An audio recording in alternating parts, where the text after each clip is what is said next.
Dear students, today's topic of learning is articulated foot. You know, foot is at right angles to the leg. Here you see, this is the tibia. It articulates like this. So, it is at right angles to the leg. Now, foot, you can easily determine the side. This is the great toe, it lies medially. This is the calcaneum which forms the heel posteriorly, fingers anteriorly, and the concave plantar surface below. So this articulated foot belongs to the right side. Articulated foot comprises of the following bones. From proximo-distally, it is talus and calcaneum. Actually, like the articulated hand, the carpal bones are arranged in 2 rows, but here it is arranged in 3 rows. Most posteriorly lies the talus and calcaneum. Talus and calcaneum form the proximal rows. This is the talus and this is calcaneum. This is the navicular bone. This is the navicular bone. It forms the middle row. It is only one bone. Then cuneiform bones, 3 cuneiforms, medial, intermediate, and lateral cuneiform, and cuboid. They form the distal rows. So there are 3 rows instead of 2 rows in case of articulated hand. Then comes to the metatarsals, 5 metatarsals, starting from the great toe. It is the first metatarsal, second, third, fourth, and fifth metatarsal. Then phalanges. The great toe consists of 2 phalanges, proximal and distal, and rest of the toes forms the 3 phalanges, proximal, middle, and distal. So these are the articulated foot. Now let us see some features of the talus. Talus has got head, neck, and body. Body has got total 5 surfaces. This is the lateral surface, the opposite the medial surface, posterior surface, and inferior surface. So 1, 2, 3, 4, and 5 surfaces. The head directed forwards, medially, and slightly downwards. It fits into the concavity of the navicular bone, and in inferior aspect of the head rests on. There are 2 facets on the sustentaculum talli, which is the shelf-like projection from the calcaneum. Their head rests on this calcaneum, sustentaculum talli, and come to the other articular surface is laterally. There is a triangular articular surface.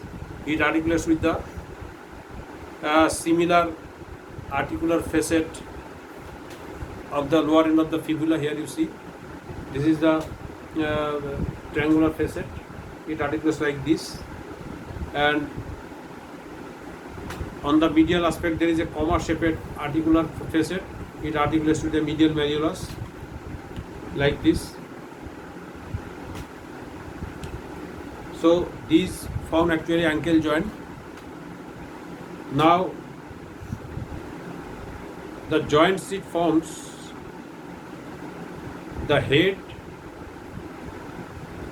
This joint comprises the head which fits into the navicular bone and rests on the sustaculum tali. This joint is known as talocalcaneonavicular joint. This joint is known as talocalcaneonavicular joint. Now another joint it forms, the lower surface of the talus. There is an articular surface which is concave, and it rests on the reciprocally convex surface on the superior surface of the body of the calcaneum. This joint, I am referring this joint is known as subtalar joint. Now come to the neck. The undersurface of the neck, there is a groove that is called, there is a groove here. Undersurface of the neck, there is a groove. This groove is called sulcus tali. Similar groove is present on the superior surface of the calcaneum also. When they are articulated, this groove is converted into a tunnel. This tunnel is known as sinus. This group is known as sinus tarsi. Here lies the interosseous ligament between these two bones. Now come to the calcaneum.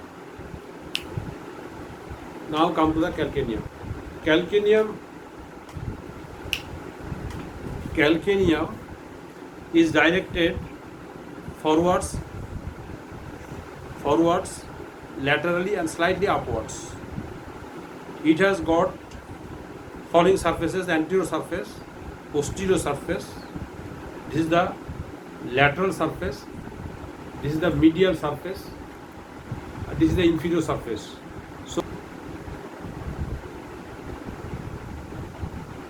So there are total 6 surfaces: superior, inferior, lateral, medial, posterior, anterior. Anterior surface is articulating with posterior surface of the cuboid bone.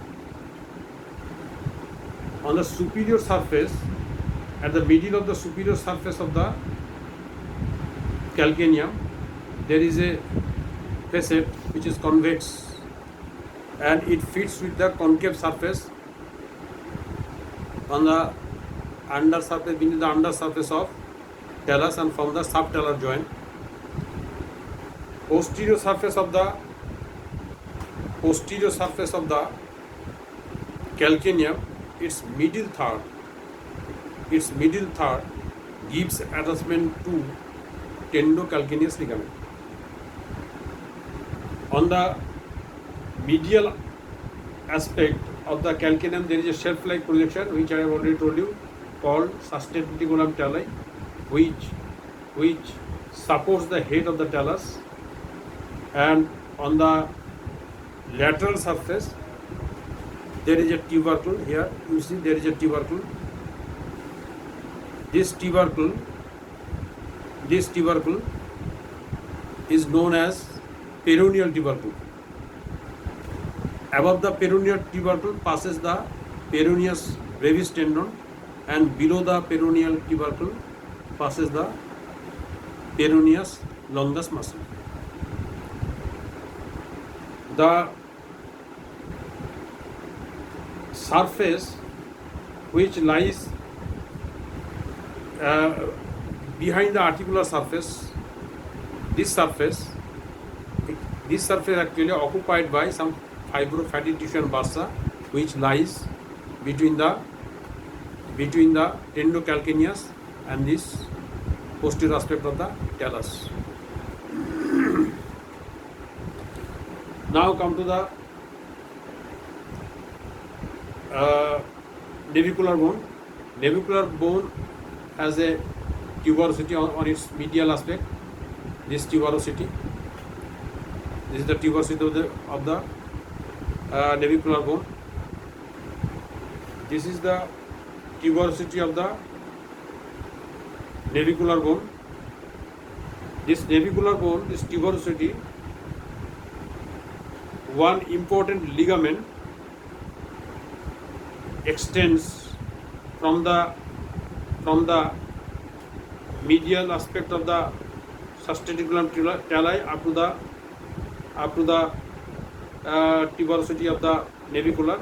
This is called spring ligament. The tuberosity of the navicular bone is connected with the sustentaculum tali by plantar calcaneo navicular ligament. It is also called spring ligament that supports the head of the talus. Now come to the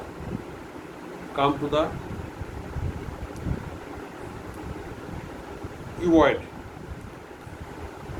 Cuboid bone, it forms angle with the anterior surface of the calcaneum, and this joint is known as calcaneo-cuboidal joint.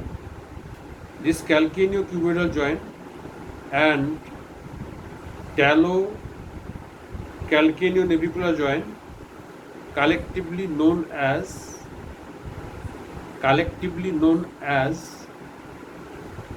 mid-tarsal joint or transverse or tarsal joints. One of the important movements of the ankle joint takes place mid-tarsal and subtalar joint. The inversion and eversion movement. Inversion and eversion movement of the toe of the foot is, inversion movements means when the sole is looking medially, and eversion movement is when the sole is looking laterally. This movement, eversion and inversion, takes place in the subtalar and mid-tarsal joints. Now come to the cuboid. On the undersurface of the cuboid, there is a groove. Here you see there is a groove and there is a ridge. Through this groove passes the peroneus longus tendon.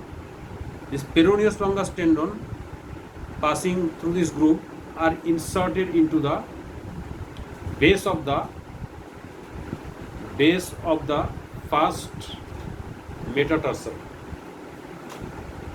Inferolateral aspect of the first metatarsal. Inferolateral aspect of the first metatarsal here. And also adjoining part of the medial cuneiform. On the other hand, the tibialis anterior tendon of the tibialis anterior, it is inserted into the inferomedial part of the base of the first metatarsal and also adjoining part of the medial cuneiform. So these are two important attachments. Now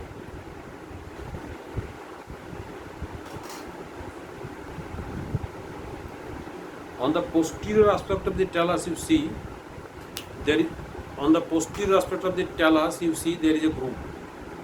This groove divides the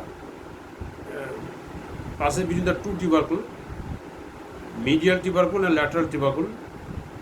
Lateral tubercle sometimes it is also known as posterior tubercle. Through this groove is passing flexor hallucis longus tendon. That flexor hallucis longus tendon then enters the under surface of the, it is passing through the under surface of the sustentaculum tali. the medial aspect of the sustendiculum tali is related to flexor digitorum longus. So this is flexor hallucis longus, this is flexor digitorum longus. Now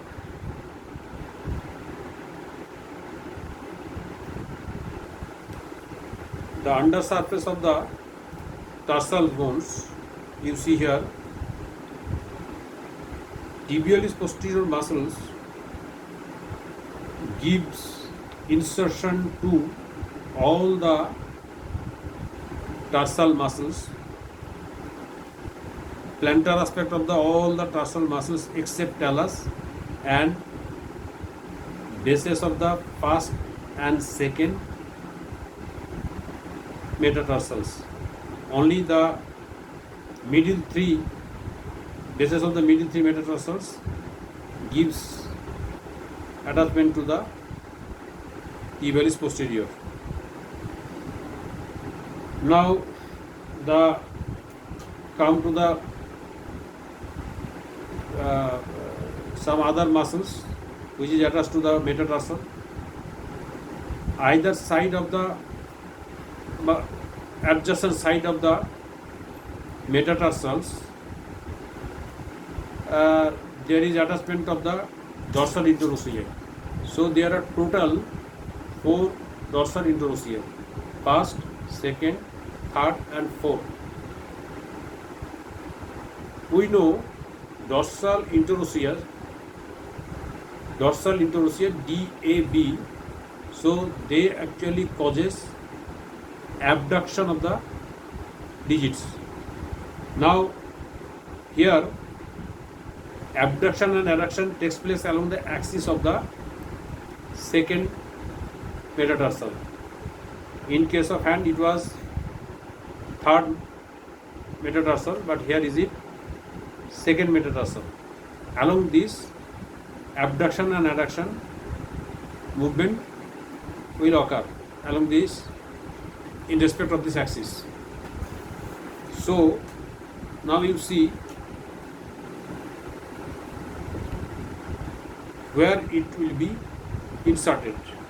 First dorsal interosseous, it will be inserted into the medial aspect of the base of the proximal phalanx. Second, first dorsal interosseous will be inserted into the medial aspect of the base of the proximal phalanx. Second dorsal interosseous will be inserted into the lateral aspect of the base of the second base lateral aspect of the proximal phalanx. Now third one will be inserted into the lateral aspect of the base of the proximal phalanx, and fourth will be inserted into the lateral aspect of the base of the proximal phalanx. Now come to the palmar plantar interosseous, dorsal interosseous and plantar interosseous. There are 3 plantar interosseous muscles. They are originating on the plantar aspect of the lateral 3 metatarsals, third, fourth and fifth from the plantar aspect. They are causing plantar interosseous pad, that means adductor. So they will be attached to the first plantar interosseous, will be attached to the medial side of the, this is the medial side of the proximal phalanx. Second will be attached to the medial aspect of the proximal phalanx, base of the proximal phalanx, and third plantar interosseous will be attached to the medial aspect of the base of the proximal phalanx. When they will contract, they will adduct the toes towards the axis, that is passing through the second metatarsal. So these are the metatarsals. Apart from metatarsals, now which muscle will cause abduction of the little toe and abduction of the great toe? Abductor digiti minimi, it is inserted into the lateral aspect of the base of the proximal phalanx. It will abduct the digiti minimi, little toes. Here also another muscle is attached, that is flexor digiti minimi. Now come to the great toe, that is this metatarsal, first metatarsal. This bone is abducted by abductor hallucis brevis. That abductor hallucis brevis is attached to the medial aspect of the proximal phalanx, base of the proximal phalanx. Here another muscle is attached, that is flexor hallucis brevis. Flexor hallucis brevis. Flexor hallucis brevis is divided into two tendons, medial and lateral. Medial tendons along with abductor hallucis, it is attached to the medial side of the base of the proximal phalanx, and on the lateral side of the base of the proximal phalanx is attached adductor hallucis, and along with adductor hallucis the lateral portion of the flexor hallucis brevis is also attached here. So total, and at the dorsal aspect of the proximal phalanx, here attached the extensor digitorum brevis. Extensor hallucis brevis.